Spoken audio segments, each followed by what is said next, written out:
Hello,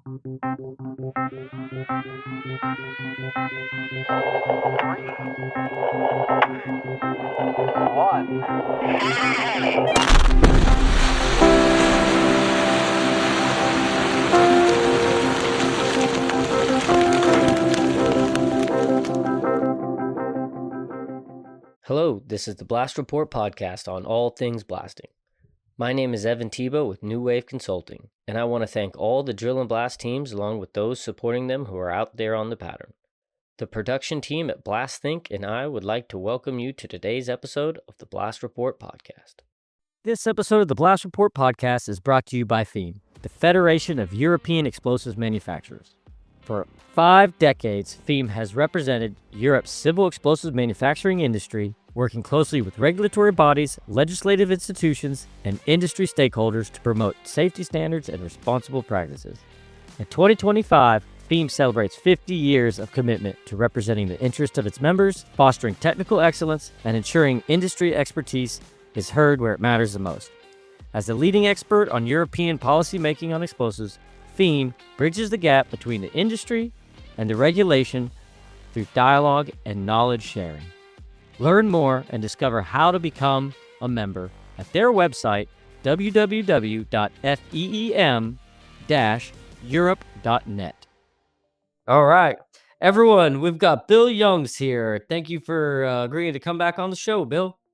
Oh, you're welcome. It's something fun to do, and we're all in the same industry, so it's, passing along to everyone else. Get some information here, some shares. So I really appreciate you coming on the show, and I want to get everyone, all our listeners here. It's been a while since we've done an episode. Just want to introduce yourself and have you kind of tell us a little bit about how you got into the industry, Bill. What was your very first experience with explosives, and if you could share a little bit about that story. Well, I started out of college, couldn't find a job teaching because there weren't any jobs. So I ended up getting into the coal business, doing labor stuff and anything I needed to do to make a dollar, and got involved with an individual, the drill and blast guy, who was just a good old boy, and one thing led to another, and he got sick with pneumonia and was in the hospital, and they had to blast. So I was the only guy that had any experience whatsoever around him, which was very little. And interestingly enough, in that year, it was an ammonium nitrate shortage, so we were using 𝗧𝗵𝗀 and then pouring oil in it by hand, a bag and a half a gallon of diesel fuel, and then big shot, overburden. And I paid attention to everything that he had done, but I probably shouldn't tell this story. But no, anyway. Go for it. That's what we're here for. So I saw everything he did, except I never saw the delays put in.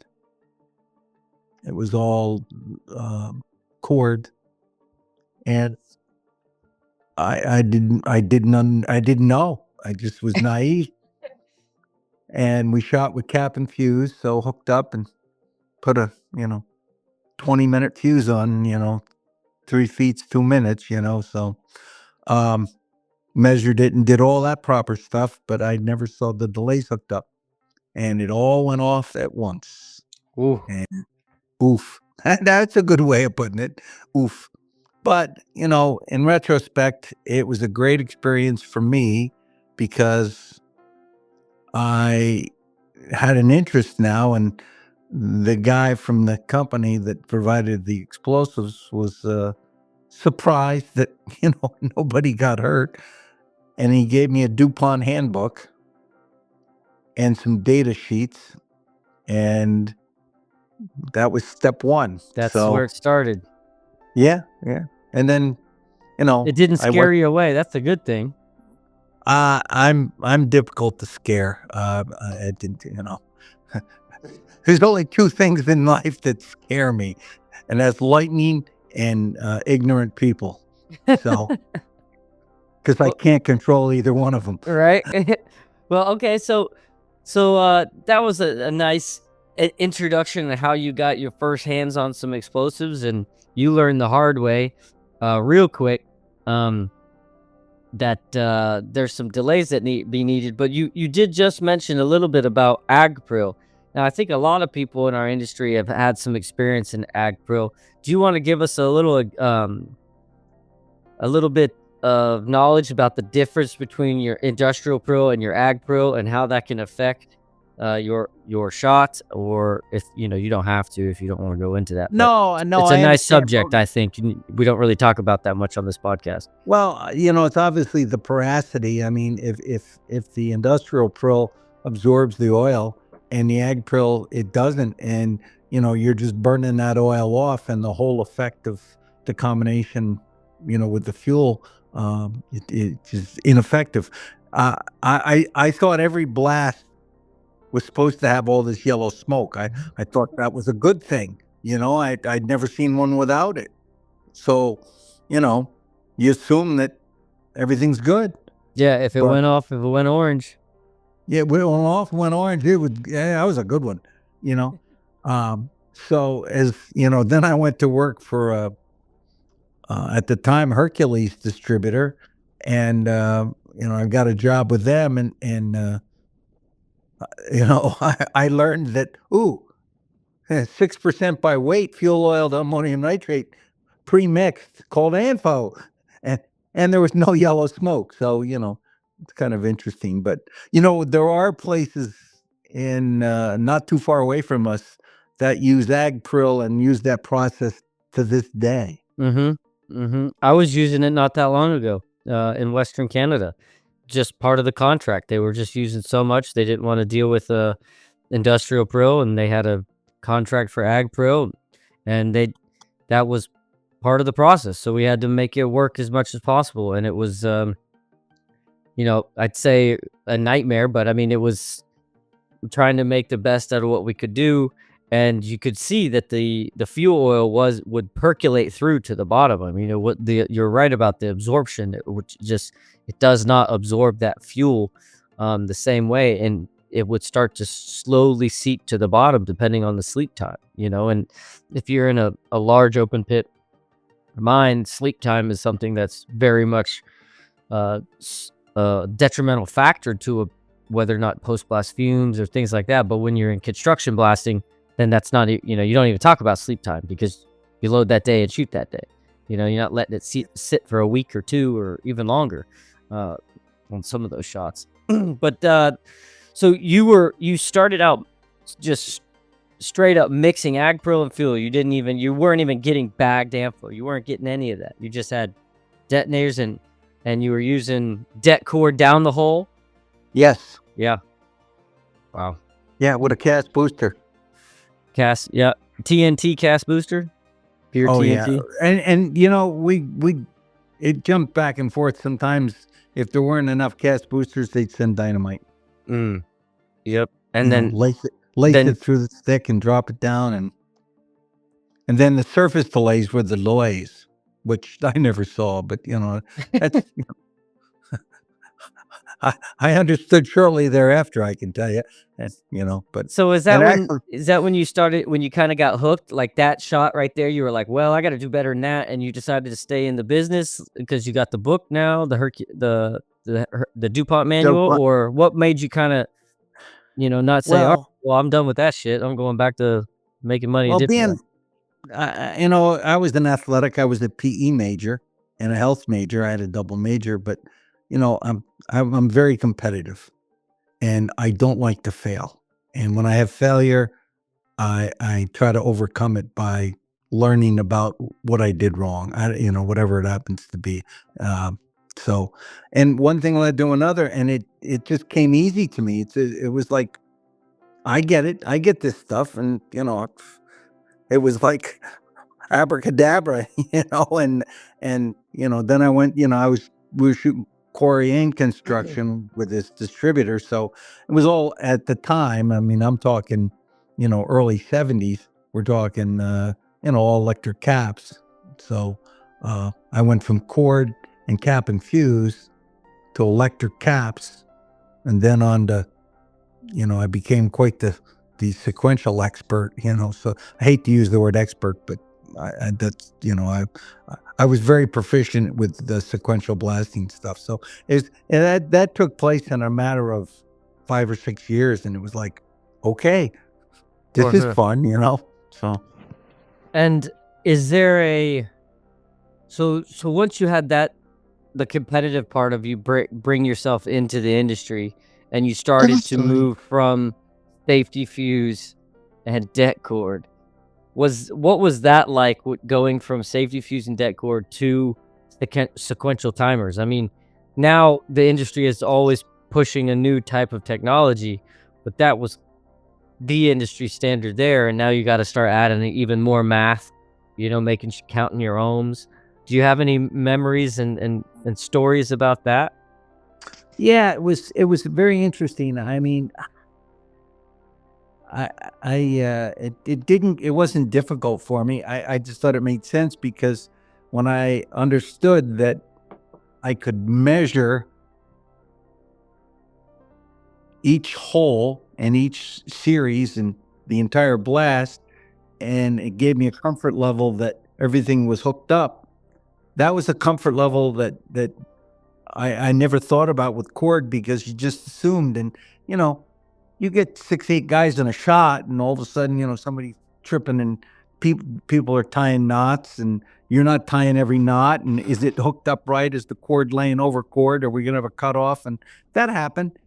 But with the electric, it was more defined to me. I felt the comfort level there, so I wanted to grasp it and run with it, So, and it's funny I bring that up, but then sequential, I got involved with sequential with this distributor, and I don't know if you've ever seen the sequential cables that had nipples on them before the board. Have you ever seen one? I don't think so. I've only seen the boards. Okay, this is pre-board. So you had a cable that had nipples that stuck up, and you would tie into the nipple, the copper nipple. Of course, you had the ground and everything else, but so I had this individual teaching me how to do this, and pretty simple. And then I was ready to hook it up, and I'm going, oh crap. Which is circuit 1, which is circuit 10, the beginning or the end? Well, I figured, close to the machine's got to be circuit 1,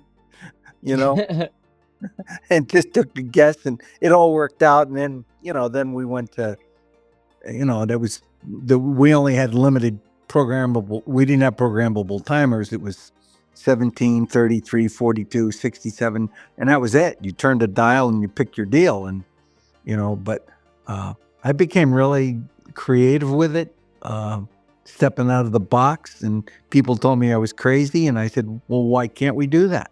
Why can't we do this? Why can't we do that?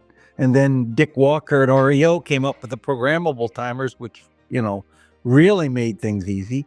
And there were some people that couldn't do the math, with Ohm's law and those kind of things. But, it just grasped with me. I don't know what, it just came easy. It was like some people can, play a musical instrument easy, or sing, sequential blasting came easy to me. So I don't know. And when you got to that stage, what were kind of because I always like to talk about misfires and bring that to the front in the conversation. Other than tying too many in on one cable that you can't do because the resistance was just too high, what were some of the other failure modes that you saw on those old school, I call them old school, sorry if I date you there, but on some of the sequential timers, what were some of those failure modes? Because they were pretty foolproof. Yes and no. I won't mention any names, but I worked for the field technical operations with 𝗧𝗵𝗲 out in Tumaka, working for 𝗧𝗵𝗲, and they had a problem at a mine, and they said, "Oh, this product no good," and da da da da da. So, Bill, you're the electrical guy, the sequential guy. I was shot with a sequential. Go up and check it out. Well, I went to the mine, and they were digging dynamite with electric caps in the muck pile. The reason being is it turned out, and I shot the next shot 4 days later, but the the blasting machine's batteries weren't up to snuff. Mm-hmm. They're 8 D-cell batteries, 8 or 10. I can't remember which machine it was, but anyway, so the assumption that people make, or the lack of planning, is you have to, not testing the capability of the machine before you shoot, just assuming that you could put so many ohms in a circuit. That's based on the amperage that's available. But if you don't have that amperage available, that may not be a correct number. It didn't push it through the whole system. No. It's like a lightning strike, when lightning hits an electrical, system like that. I've never seen one all go off, and I've seen a bunch of them. They only go off partially. It's current leakage into the ground and so forth and so on. You got a mess. And the same thing with the sequential, or electrical. If you don't have if you have a capacitor discharge machine that doesn't have, good batteries in it, and you assume that they're up to snuff, then you failed to plan, and that happens a lot. That's a very good point. I know that I had a project. Well, I found out I had to show up to a misfire in a. It was in the smokestacks when they were shooting slag off of the smokestacks, and they were using electric detonators, but there was a high resistant electric detonator. So, to combat any stray electricity. But the blasting machine, the blasting box that the blaster was using, wasn't rated high enough to match the necessary resistance of that high resistant detonator. So then he called his blast foreman, like essentially his boss who owned the powder company. He showed up, and it worked with his blasting box because he had a much larger battery in his blasting box and not one of those pocket detonators that they were originally using. So this is when I really got my first experience at understanding that same system that you're talking about, is not having enough battery to really push push it through that power through that cable. Well, now Paul Harvey will tell you the rest of the story. So, well, I'm freaking out because now I got multiple problems on my hands. First, we have to set up a system to dig live powder in a muck pile. And that is, to me, one of the scariest things that you can ever have to go through. And so we had to solve that problem first. Then I helped the individuals because they needed help during the week on another shot. I'm there, sure, I'll help, Well, it was a construction job with pre-split, and we didn't have enough people. We didn't have enough time. And I landed up hooking up this pre-split and some of the production holes and tying it in because it was a sequential shot. And I got back and it's not my company, not my equipment or anything, it's just like, I'm there to help.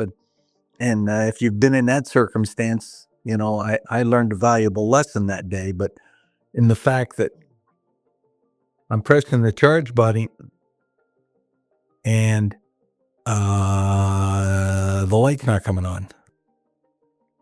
And this is now dusk, turning dark. And finally it flickered, and I said my Hail Marys and closed my eyes and prayed for the best, and it shot, but I said to the owner, I said, when I got back and it was very late and we had to load the shot at the quarry that had the problem, and the superintendent was not very happy with the circumstances. So he used some very Choice words. profound words to me. Yeah. And I at the time I was 30 years old, and I'd been in the business for doing it for 5-6 years. I wasn't like I was a rookie.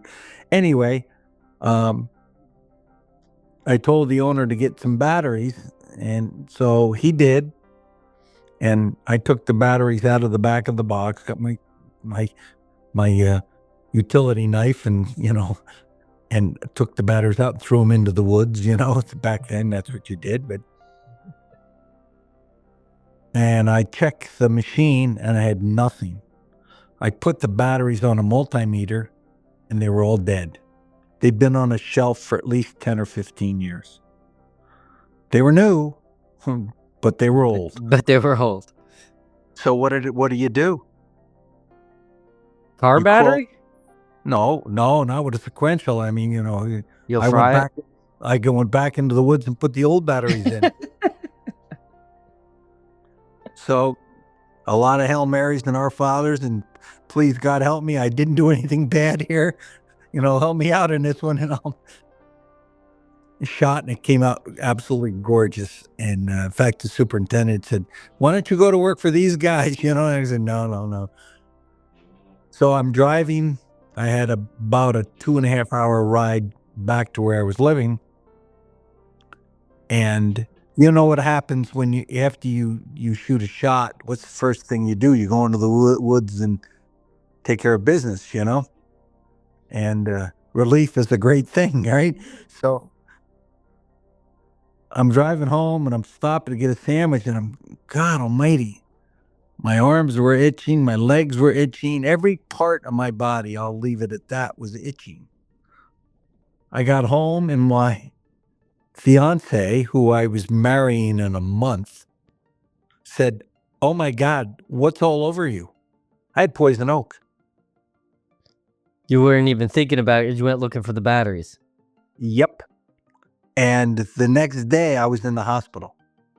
Oh man. So it was all over you. Yeah, my body had swollen up dangerously. And my wife's the nurse, and she's like, "We're getting married in a month."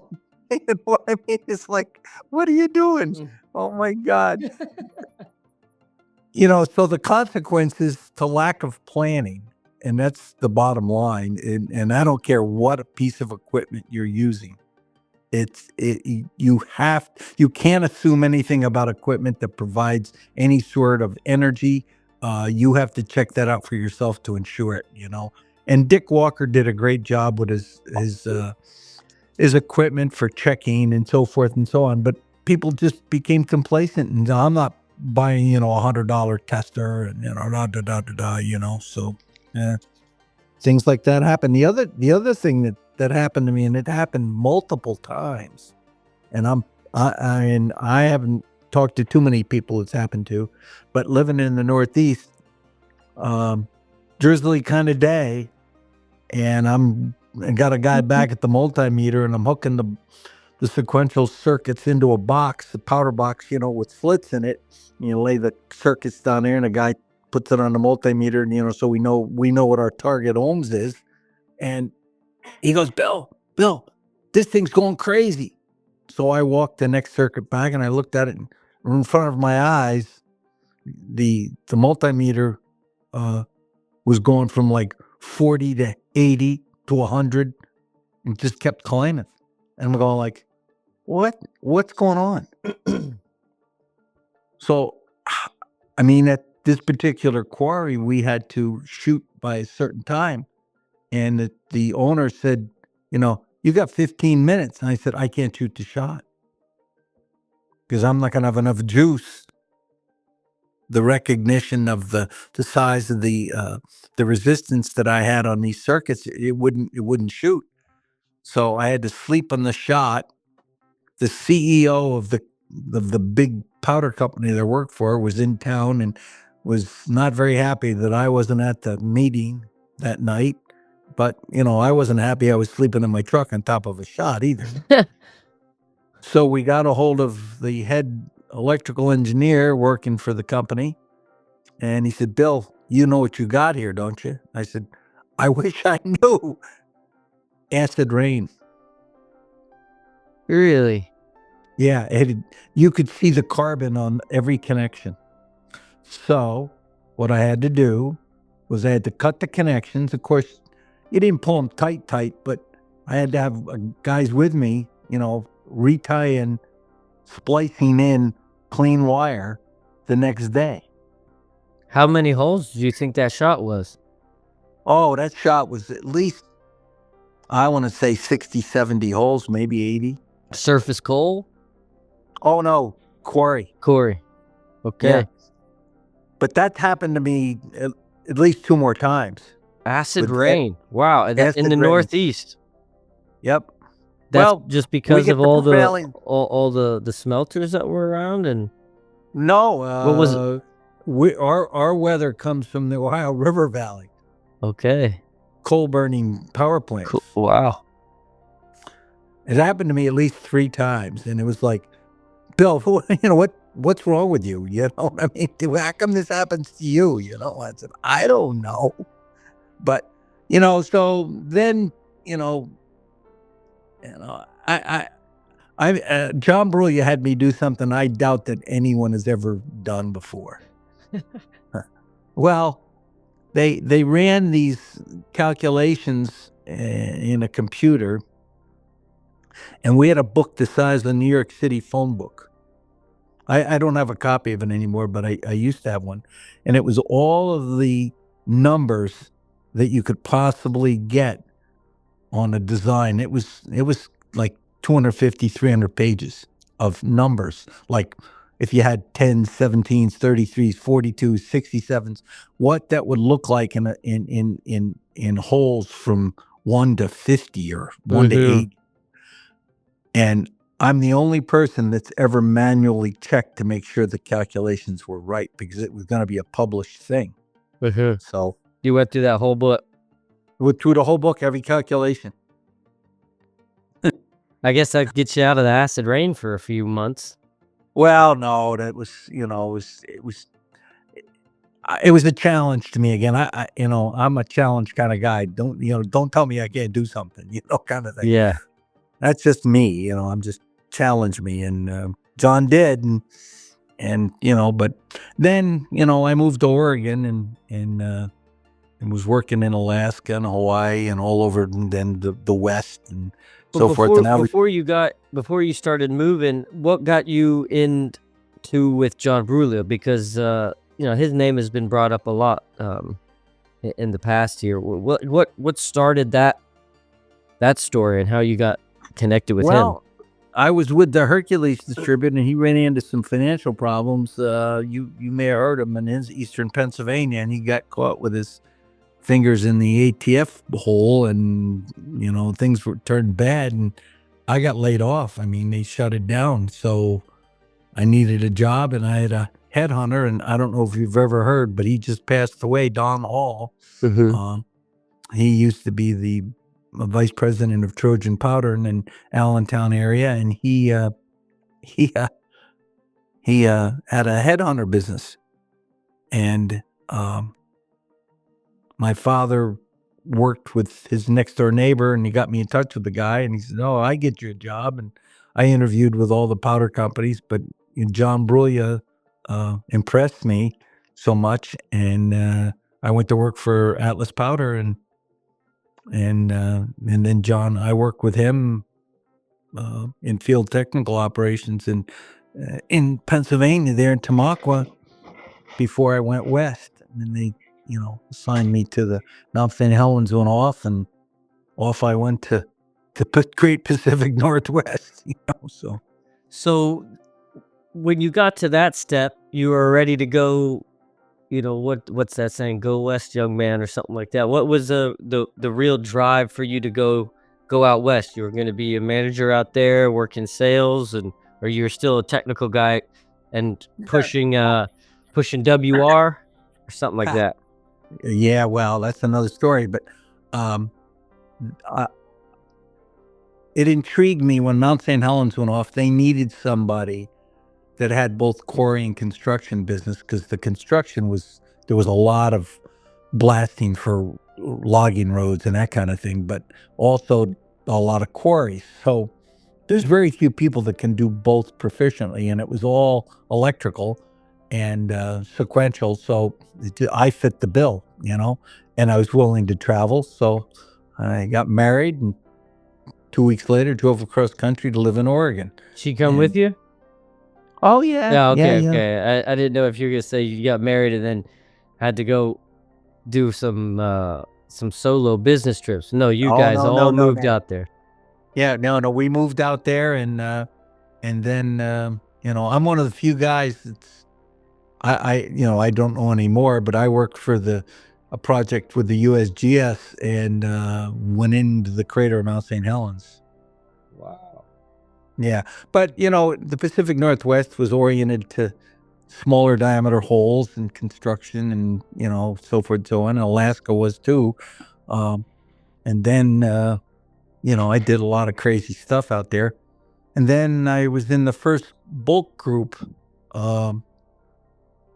with Atlas Powder. But you'll never guess who they put in my place. They put a young mine engineer just graduated from New Mexico Tech, and they hired him and stuck him with me to learn how to, learn from the bottom up, boots in the ground, no BS, no mine engineer guy. I'm a boots in the ground guy. Yeah. What's his name? You know him. Everybody knows him. 𝗧𝗵𝗲. Yep, that's awesome. Small world, huh? Yeah, and then he took my job. I went into the bulk group, the initial bulk group with Atlas Powder, working for John Bruglia. I had the entire West, and we brought the first bulk for Atlas anyway, because Irico had already had it, but in the West. Thank you for listening to this episode of the Blast Report podcast. I want to thank the team at Blast Think for producing this show, and please follow along for more episodes in the future, and share this podcast with your colleagues so we can continue to honor our industry and the people in it. Be safe and have a blast.